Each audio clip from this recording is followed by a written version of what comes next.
The Energy of Abundance, Practical Advice and Spiritual Wisdom to Achieve Anything You Want in Life by Phyllis King. Chapter 7, Trust, How the Tangible Creates Itself. Ernest Hemingway said, the best way to find out if you can trust somebody is to trust them. About 13 years ago, during the worst part of the Great Recession of 2008, 2009, the real estate market was tanking. People were losing their jobs. People's savings were dwindling and sometimes disappearing. But during that time, my income more than tripled. And that's because I recognized the need in the marketplace for people to understand how energy creates itself and how you can draw abundance to you no matter what is happening in the external reality. So I began to actively teach prosperity and how to cultivate abundance. And this is still a cornerstone of much of my work because people still need to understand it. And of course, at the beginning, the big question is, when people sign up is, how did you do that? So after I explained the tactics and the strategies I used, by the way, which are practices available to anyone, and I'll go over them briefly here, I tell audiences that the number one thing I did to create more money was to let go of my anger. And this is where things get fun and interesting. When I tell people that letting go of anger increased my income, they really scratch their heads. Kind of like a dog that cocks its head sideways when you make a funny noise. So I began to break it down to the simplest possible level to ensure people understood how everything is connected, especially in our personal universe and how that correlates to income. First things first, I have always been a hard worker. I came from an achievement-based family background, and during much of my young life, I defined my very value by how much I could do, how good my grades were, and yes, what people thought of me. I shed that belief as I discovered that value is inherent and that nothing ever changes my value. Not anything I do, not anything I say, not anything I think. I determine my value internally by what I tell myself. And that's when my income really shifted. I finally understood that working hard doesn't make me a better person. It's the content of my contributions that caused me to feel my inner value, causes my inner stock market to raise. So that awareness led me to shed the achievement model and exchange it in for an allowing model. The achievement model says, I make it happen. I go get it. And that means I'm qualified, good, and smart. Achievement-based thinking suggests that outside accomplishments or stimulations will somehow make us feel successful, secure, or proud. The allowing model says, I honor the divine truth in me and I allow it to emerge. As I allow my divine truth to emerge, my innate value becomes even more present. As I honor my innate value, I allow abundance to realize itself in my life. So as I shed the achievement model, I still maintained a good work ethic and time management skills. And as a working mother, I had to have these skill sets. The awareness of inherent value led me to live a purpose-driven life, making a living at something I love to do. In the following statement are 3 elements of why I was able to triple my income in a down market. Number 1, I have a good work ethic. I am committed. I don't give up. I always look for new solutions if the idea I'm using doesn't bring the result I want. I go back to the drawing board and I ask myself, what do I have to give that I'm not giving? Number 2, I'm doing something that I love. It's not work to get up to do my job. It's my life. I love it. I feel I have a purpose, a mission. I contribute to the well-being of others and to life itself. And it gives my life meaning to do that. I look forward to doing that. It helps me stay committed. Number 3, I answer to myself. I measure myself only to myself. I may listen to the counsel of a wise friend or confidant, but my opinion is the one I honor. I know that no one but me knows my value or what I'm capable of doing or being, or what choice I should make. So, and I honor my divine essence and knowing. So having these 3 elements in place put me far ahead of the game than the typical person. I'm not afraid of hard work. I do what I love, and I honor myself and divine guidance. With these pieces in place, the process became one of fine-tuning. And I approach creation from every aspect we know of in the human experience. I balance the mental, emotional, physical, and spiritual. Before I tripled my income, I was somewhat frustrated with my outcomes. I was doing okay, but didn't really have enough to enjoy any lifestyle. It was difficult to take a vacation or really save any money or buy myself anything nice. I was paying my bills barely, and some months I didn't know if I would make it. Month after month, I became exhausted with the worry and stress of wondering if I would have enough. And there was a short period of time I actually needed food stamps to help feed my kids. A time came when I remember having a conversation with myself and I said, why are all my clients doing so well and I'm struggling? And my answer was, why don't you take your own advice and find out? So I did. I looked at my situation as I would any other client. I broke down my questions and concerns and considered exactly what I would say to a client in the same predicament. By the way, I encourage all my clients to do this for themselves. Anyway, what I noticed is that I was running a lot of not enough inner dialogue. I was thinking a lot about whether or not I would make my bills each month. I was stressing over it and worrying about it. And as soon as my rent was paid, I was worrying if I would make rent the next month. At the same time, I was going through a divorce.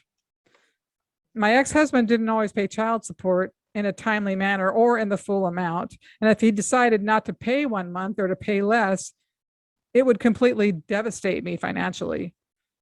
And he would often surprise me at the last minute when there was a shortage and I had to scramble. And that made me really nervous and stressed out. So I found myself continually being angry and focused on what a loser he was and how badly he had screwed up our lives. And there is truth in that. He did screw up our lives, but in the energy game, it really doesn't matter if it's true or not that someone wronged us. We have to look at how we co-created the experience.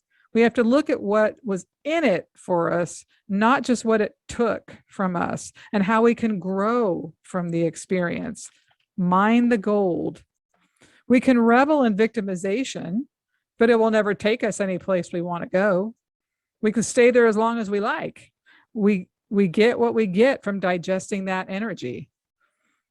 You know, I chose my ex-husband. I chose to stay. I chose to participate in the dynamics that ultimately resulted in a very unpleasant ending. I learned a lot, by the way.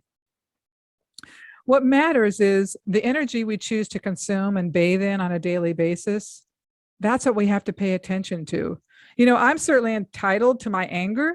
I have every right in the free world to be angry. No one would fault me for it. But what was it getting me? So I reflected on what I teach others. Anger is a contracted life stunting frequency. I can consume it all I want to. I can consume it all day long, 7 days a week. But again, consuming it will never take me any place I want to go.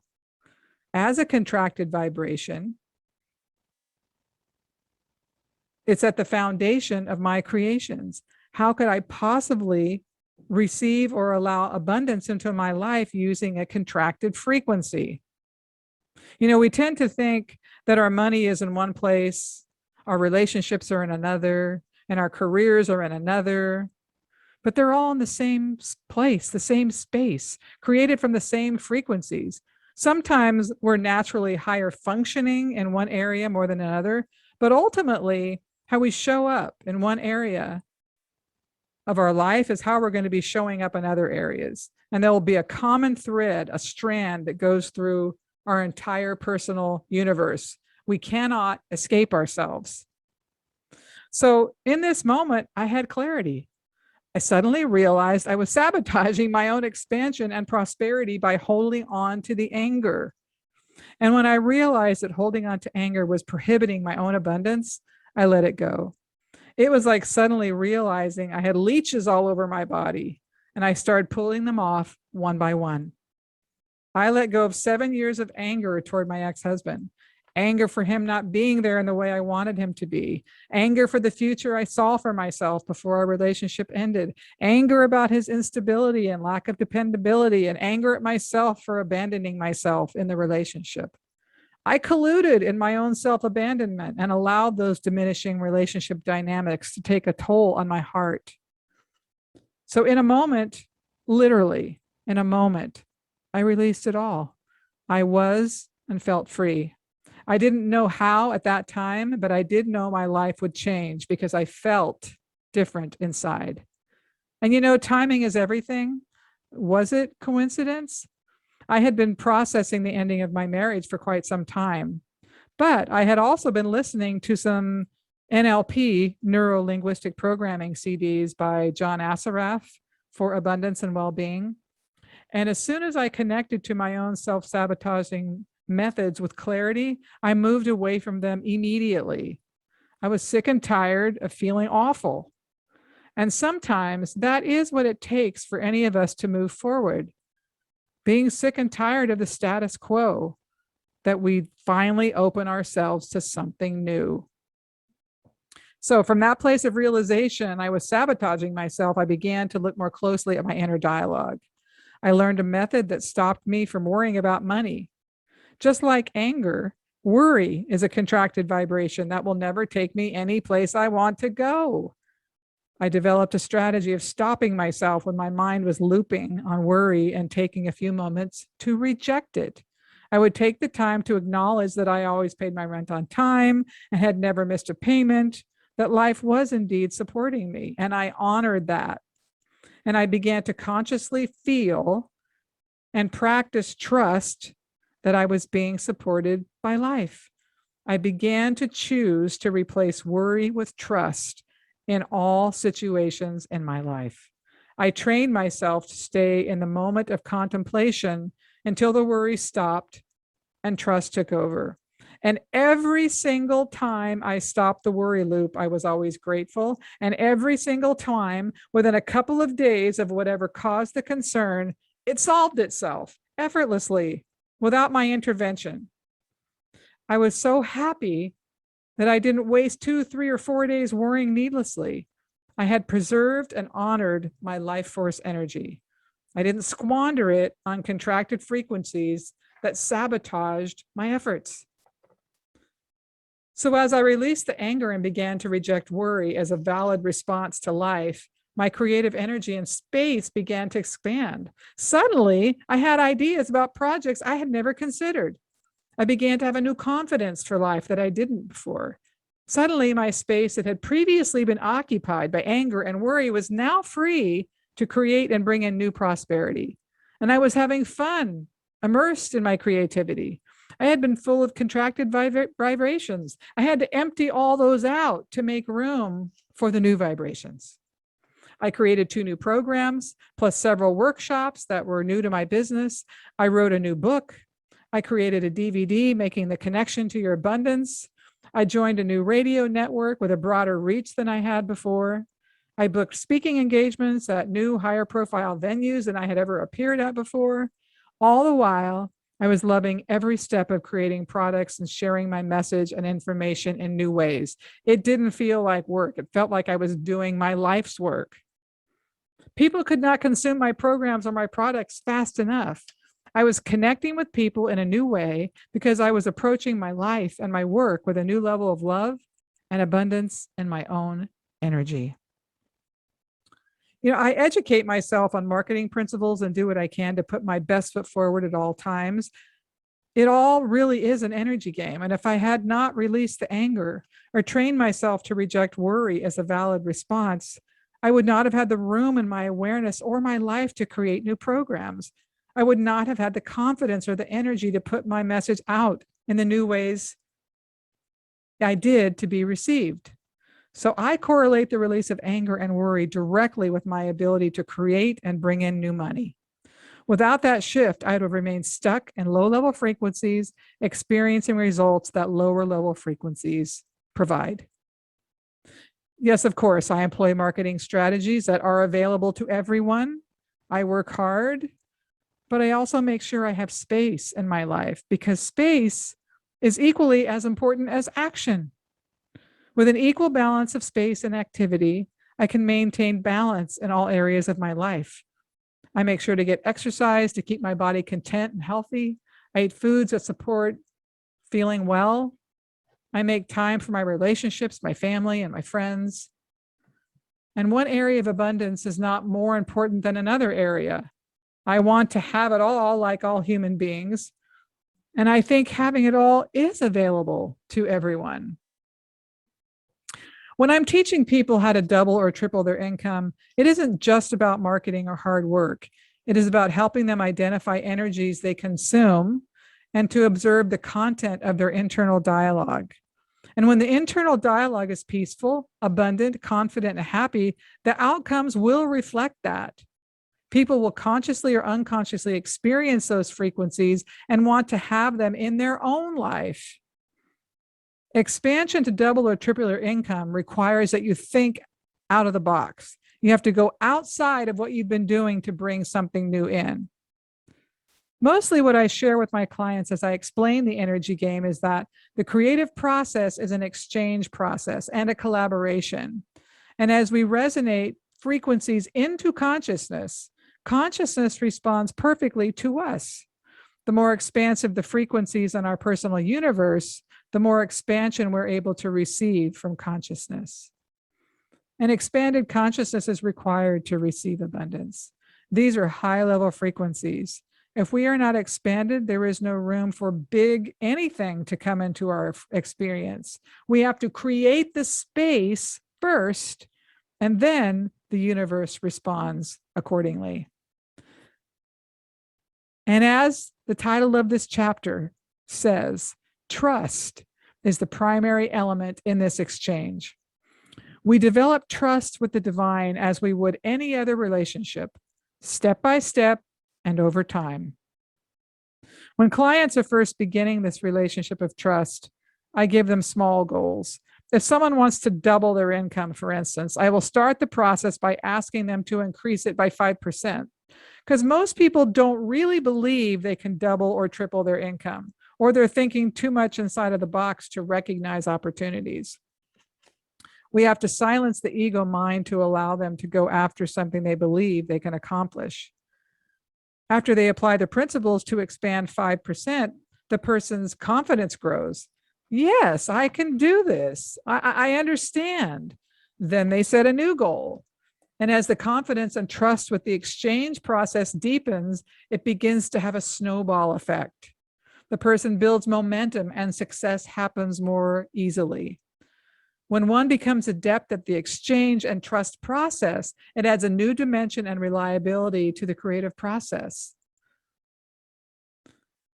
Now, there are common impediments people experience in expansion itself, and what I refer to as a set point. Many of us have financial set points, just as we have temperature set points in our body or weight set points. So let's say we've been making $50,000 for 15 years, and we begin a process of trying to double or triple that number. We have to adjust the financial set point as well. We've been conditioned over time to acknowledge that number as our top number. So I use a variety of visualization tools that help clients actively move their set point. One of the easiest tools is to imagine in your mind a thermometer. The numbers rather than temperature are salary numbers. And at The bottom is your current number. And at the top of the thermometer is the number you want to reach. So in your mind's eye, watch the mercury rise to see if the mercury will rise to the number you're trying to reach. About 90% of the time, people cannot get the mercury to rise all the way to the top to their number, or it will rise and fall. They can't maintain it. So then we go back in and start to deconstruct any limiting thinking around abundance and extinguish any ideas of lack that the person may be holding. After that, we go back to the thermometer visualization. And when we do this 2 or 3 times, most people are able to get their mercury to rise to that number, but it's a conscious activity. And it so illustrates how our conditioning influences our ability to expand. We have to be proactive and engaged with our process to affect change. Too often, people want a spontaneous result. It isn't that spontaneous changes can't occur, but spontaneous is not the most common or reliable method. We have to actively move our energy around to affect a different outcome. And if we do so with consistency, we will absolutely create new rhythms and new momentums that lead us to our goals and dreams. On my radio show, I have had a number of people call in suffering from long-term unemployment and chronic financial problems. And these 2 callers in the next story represent these situations well. So Mark from Cleveland began calling the show, and he was a family man, used to be employed most of his adult life. His children were now in their teens, and he was having difficulty finding work of any type. Even though he had a lot of experience, he wasn't even able to find a commission sales job. So I began to delve into his situation, and the first thing that became apparent is that he was depressed for more reasons than being unemployed. You know, we all tend to feel that life is a linear experience to a certain degree, that we can simply line up the events we want to occur and put dates by them. For example, when we arrive at certain dates and our outcome hasn't arrived or circumstances haven't changed, we become lost about how to regroup and restart our life. And Mark was the perfect example of this. One of his daughters was now 19 years old, and she was a talented and creative young woman with aspirations to become a model and an actress. Her dreams were coming true. She had recently left home to go to New York for modeling work, and this left a hole in the family as she was the consummate good girl, good student who did everything right. On the other side, Mark had a son who was a good person, but who was struggling in his life.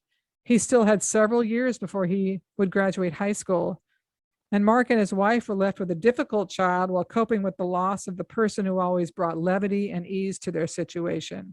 So there was a level of grieving and frustration that neither Mark nor his wife knew what to do with.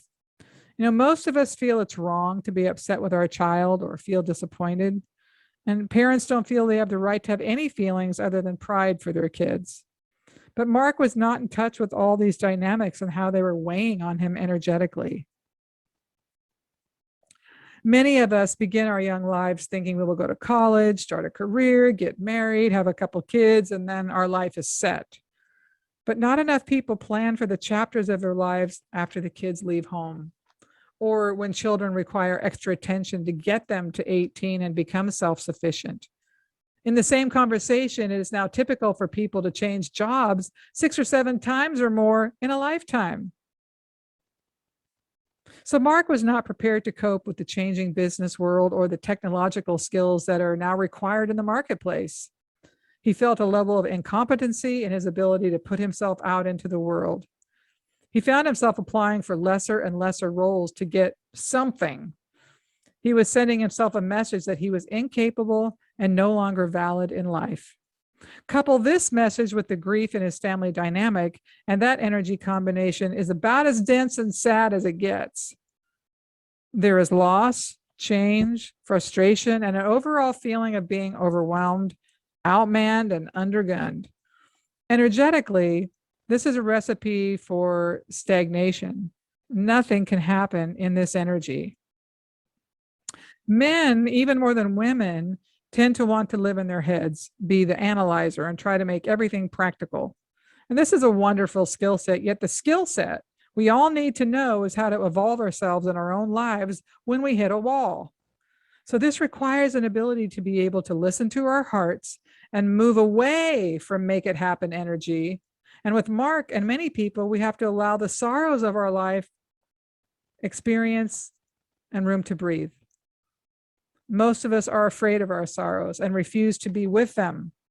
But sorrow offers an enormous opportunity to expand ourselves. When we aren't in sorrow, we have no motivation to shift, change, or learn anything new. When we are in sorrow, the way out of it is to expand into our greatest by learning more about ourselves.